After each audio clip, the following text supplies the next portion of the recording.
Hi, I have a really quick and easy do-it-yourself project for you today, and it has to do with altering your eyeshadows to either be a little bit lighter or a little bit darker so that they can work better for you. So this is eyeshadows that you already own, loose mineral eyeshadows. And this is, really basic and simple. I do have videos because I do make my own mineral makeup on making eyeshadows from scratch. So this is nothing like that. If you wanted to try some kind of do-it-yourself project, but you were, intimidated by making something from scratch, this is really kind of the most basic, simple way to start.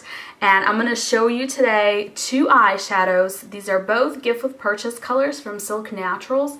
One is called Brook and one is called Cornucopia.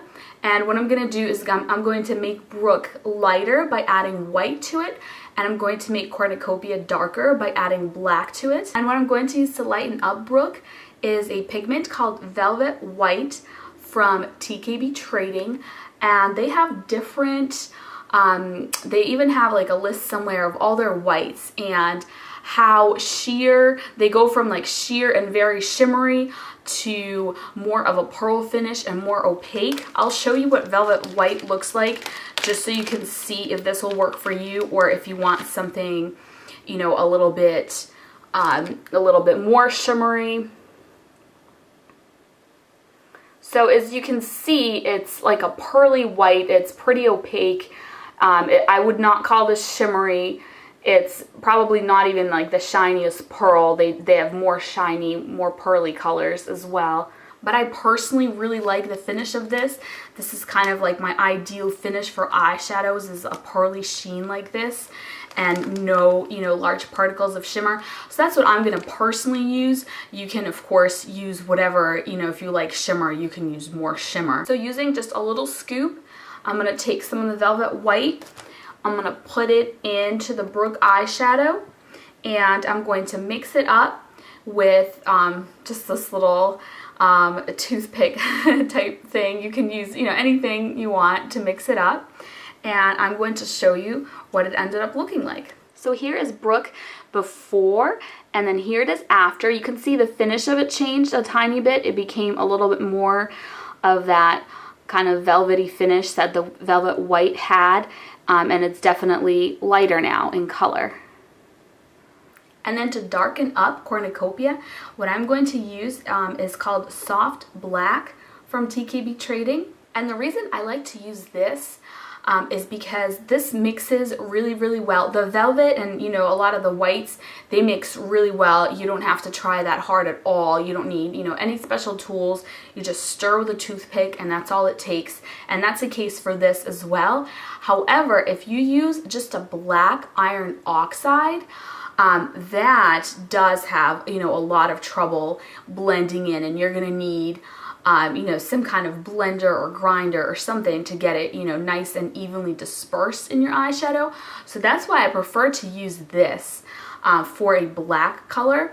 And it does have a little bit of a pearly sheen to it. Let me show you.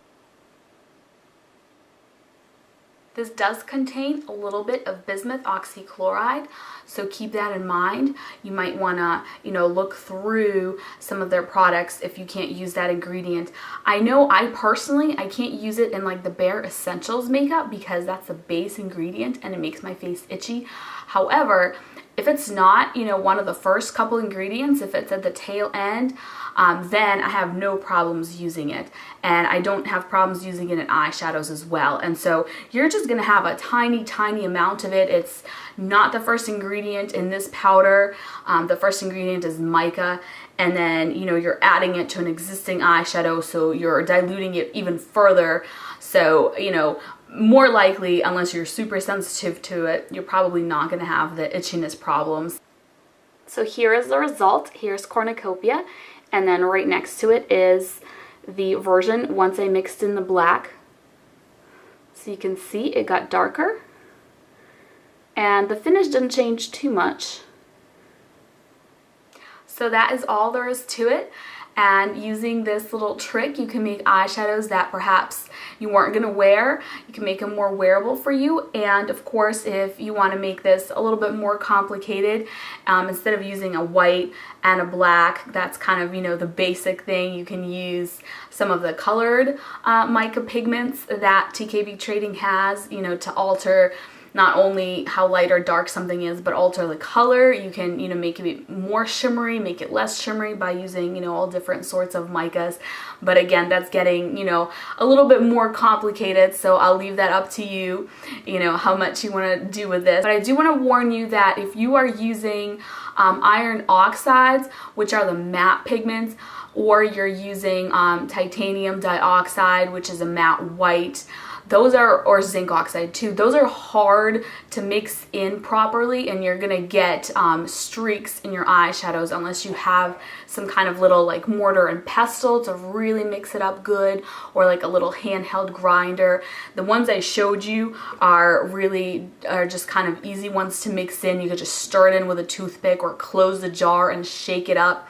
And so that's why I showed you those products. So hopefully this was helpful to you, and thank you so much for watching. Bye.